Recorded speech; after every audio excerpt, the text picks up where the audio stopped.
Benvenuti amici e bentornati sul canale.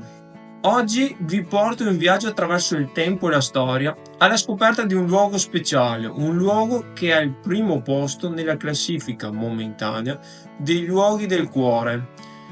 Vi avevo già parlato di questa iniziativa del Fondo Ambiente Italiano e vi lascio il video qui sopra, il link dove potete andare a rivedervi il video per capire di cosa sto parlando. Infatti avevo già preannunciato che facevo dei video speciali su questi luoghi anche per capire di che luoghi si trattano, dove si trovano, perché tanti di noi comunque non li conoscono. E oggi parliamo di una vera e propria gemma nel cuore del Veneto, il Castello di Feltre. Una storica fortezza che domina la città e che racchiude tra le sue mura secoli di battaglie, storie e misteri. Preparatevi perché oggi vi farò vivere un'esperienza indimenticabile. Ma ricordate di iscrivervi al canale, un gesto per voi gratuito ma per me molto importante, e lasciate nei commenti se volete che vi parlo di altri luoghi del cuore di questa iniziativa, dove li potete trovare nel sito del FAI. Il Castello di Feltre, che si erge su un imponente colle, è uno dei simboli più affascinanti di questa città. La sua origine risale probabilmente al 300 ed è stato protagonista di innumerevoli eventi storici.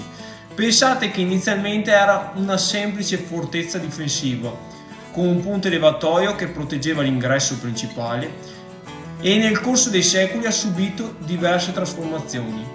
Ma ciò che lo rende davvero unico è il modo in cui ha intrecciato la sua storia con quella dei Feltrini, diventando un rifugio sicuro per vescovi, nobili e capitani di ventura.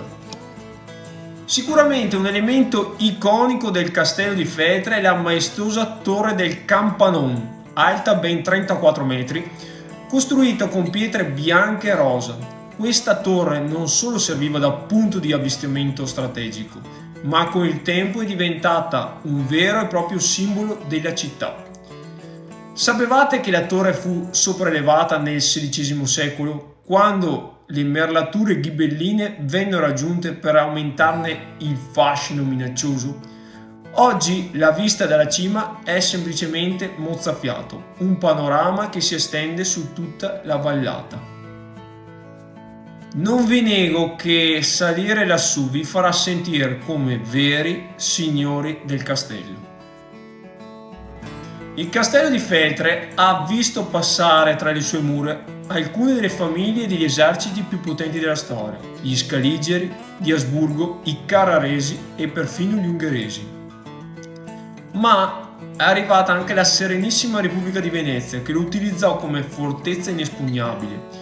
Immaginate quanti soldati, quante battaglie, quanti segreti si nascondono ancora tra queste mura. Purtroppo molte parti del castello non sono più accessibili, ma le due torri che possiamo visitare oggi sono una testimonianza vivente di questo passato glorioso e turbolento. Ora, se volete immergervi di persona nella storia del castello di Feltre, è importante sapere che le visite sono disponibili dal venerdì prima di Pasqua fino al 30 settembre. Al momento si possono visitare solo le due torri principali, ma credetemi, ne vale assolutamente la pena. I biglietti e gli orari li trovate tutti in descrizione, insieme a qualche consiglio su altre attrazioni imperdibili di Feltre, che è una città meravigliosa da scoprire a piedi.